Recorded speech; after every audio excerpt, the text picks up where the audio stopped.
Watch as the clouds he rides swing low.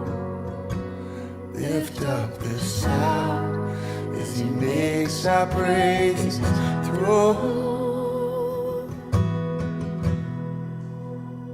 Behold the Lord, our God will lead us home. In Acts chapter 1, Jesus is about to ascend back to heaven after his resurrection. And his disciples are there, and they ask Jesus, is now the time that you're going to establish the kingdom for Israel? You see, the disciples thought that Jesus was there to reestablish the covenant God had made with the Israelites and establish an earthly kingdom where the Israelites were in charge. And they received all the blessings promised in the covenant with Abraham. What's interesting to know here is Jesus doesn't correct them and say that's not going to happen. What he says is, it's not for you to know the times that are established by my Father. This reigning kingdom with Christ at the helm is the subject of today's scripture in Revelation. Today we're going to talk about Revelation chapter 20, which addresses the millennium. Now, if you studied Revelation at all, you probably know something about the millennium. This is one of the most debated chapters in the entire book. Really, this is one of the most debated chapters in all of the Bible. The millennium is fiercely studied and fiercely debated. And it makes sense because really, at the heart of your eschatology is how you view the millennium. Meaning how you view the millennium can really impact the way you interpret the rest of the book of Revelation. There are three main views to the millennium, and I want to cover those briefly. Let's look at this chart, this timeline of history. On the left here, we're going to have the cross. This is Christ's first coming. And on the right, we're going to have the start of eternity. So our lines here represent that time in between Jesus Christ's first and second coming. And really, where you place Jesus' second coming around the millennium is how you define your view of the millennium. Let me walk through the three main views of the millennium. The first is premillennialism. Pre, that prefix meaning before. So that means premillennialists believe that Jesus' second coming will be before this millennium. Jesus hasn't returned yet, so that means the millennium hasn't happened yet. But when Christ comes, he is going to establish an earthly kingdom where he reigns on earth with his saints. Most people in this camp view the millennium as a literal 1,000-year reign of Christ, and that will usher in eternity. The second major view is called amillennialism. That prefix means without. So, the way they view the millennium is that it is a symbolic millennium, and that we are actually in the millennium right now. It is representative of that time in between Jesus' first and second coming. So the way Christ is reigning during this symbolic millennium is that he is reigning from heaven in the hearts of his people here on earth.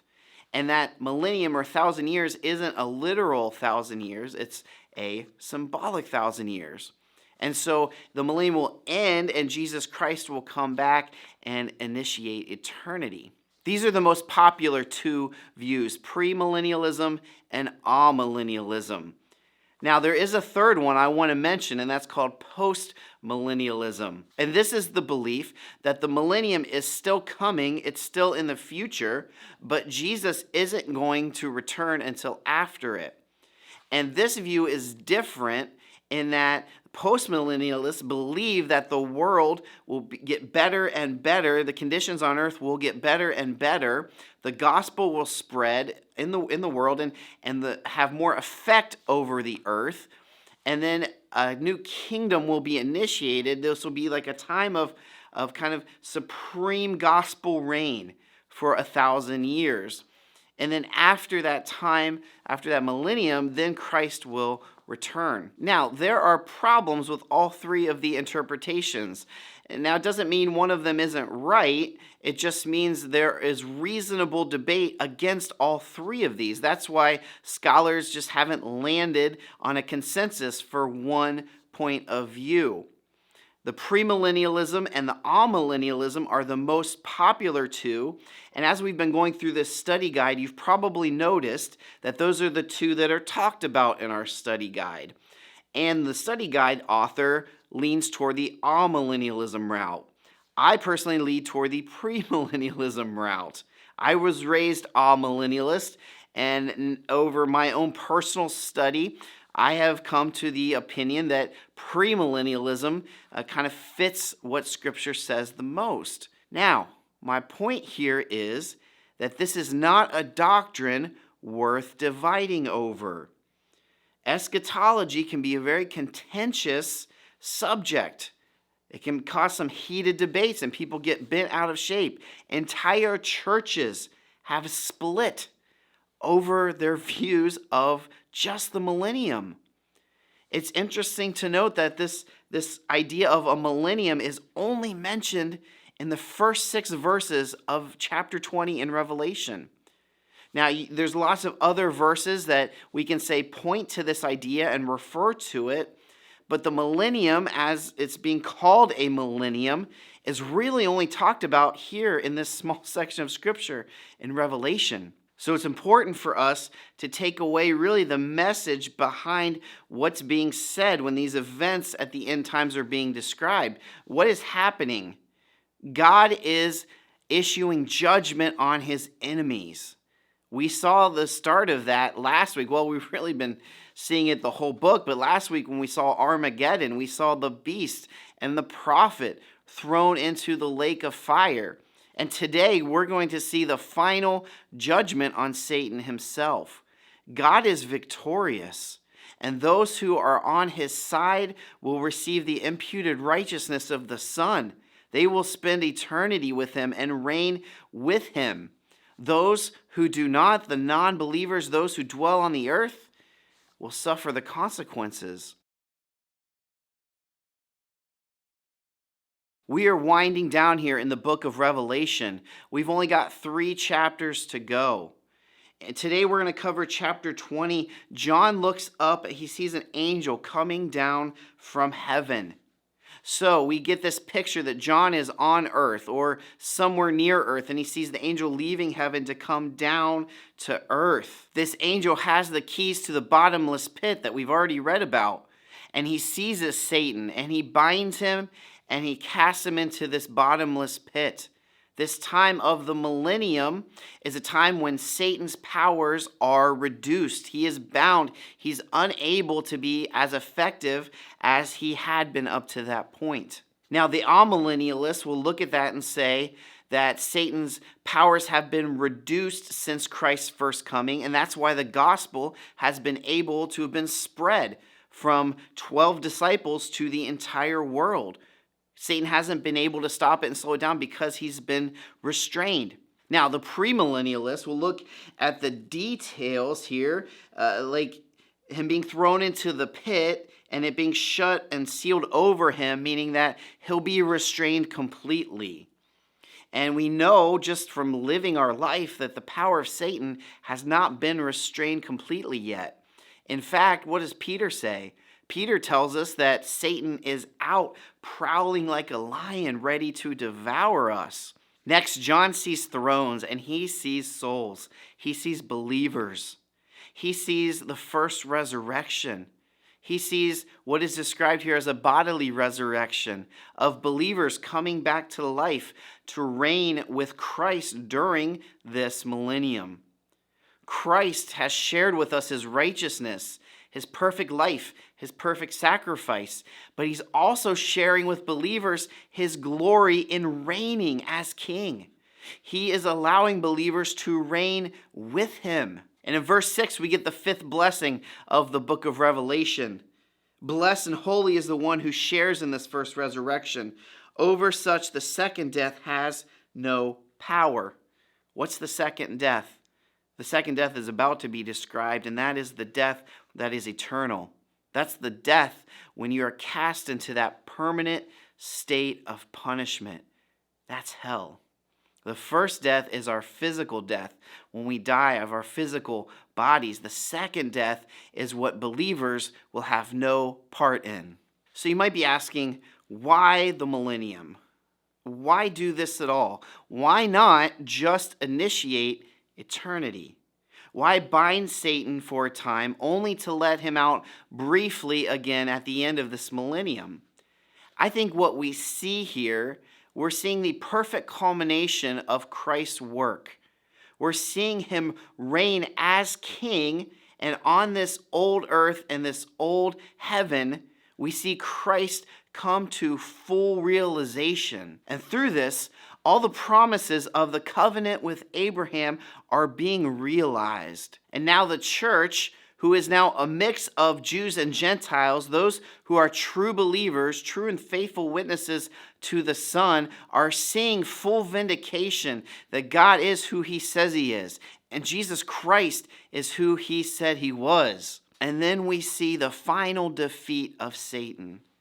Satan will be released one last time, briefly allowed to go out and deceive the nations again. And in verse 9 it says, he gathers his forces and they march up over the broad plain of the earth, and they surrounded the camp of the saints and the beloved city, that capital with Christ, that holy city, Jerusalem. And instead of this picture of Armageddon, though remember last week when we talked about Armageddon, how it wasn't much of a battle, remember that's still symbolic imagery.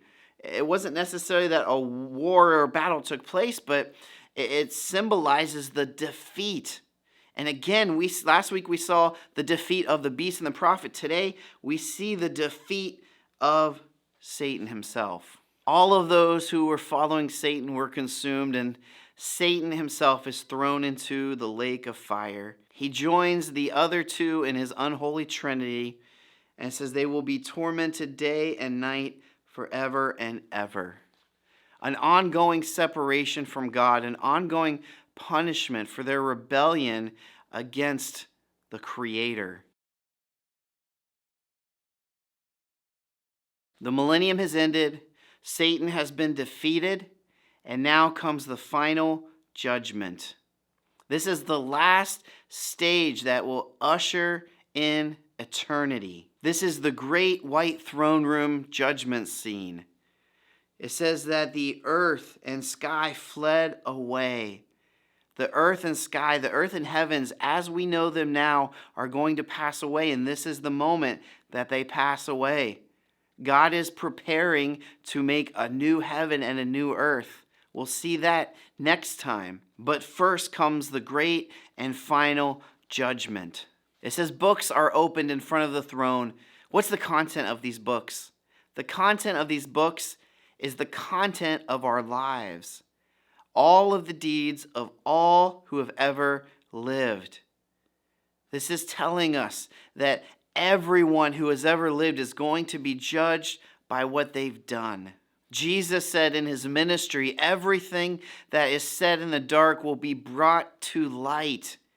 Everything we've done, God knows about it. Every small detail is on the record. There's nothing that escapes the vision of God. But there's a second book, the book of life. And the names of those who are found in the book of life will not be judged by their deeds, but will be judged by the righteousness of Christ. This is salvation. This is how we are in right standing with God. When God looks at us, a faithful believer, he sees the righteousness of Jesus Christ. Our righteousness makes a book full of mistakes and sin and evil. And our only hope is that our name is in the book of life. There's a very evangelistic message here, church. There's urgency. Permanent, eternal punishment is waiting for those whose name is not in the book of life. So will you respond? Will you respond to the good news of Jesus Christ? Will you be counted among the saints that will sit and reign with him? Will you be counted among the saints whose deeds written in their own personal book will be overridden by the book of life? The second coming of Christ signifies the end of the tribulation, and that ushers in the millennium, the reign of Christ with his saints. The end of the millennium ushers in the defeat of Satan, which brings about the defeat of the final enemy of God, and that is death itself. Death has been defeated through the cross of Jesus Christ. Death no longer has its power. It no longer has its sting. God has conquered every enemy up until and including death itself. Behold the Lord, our God will lead us home.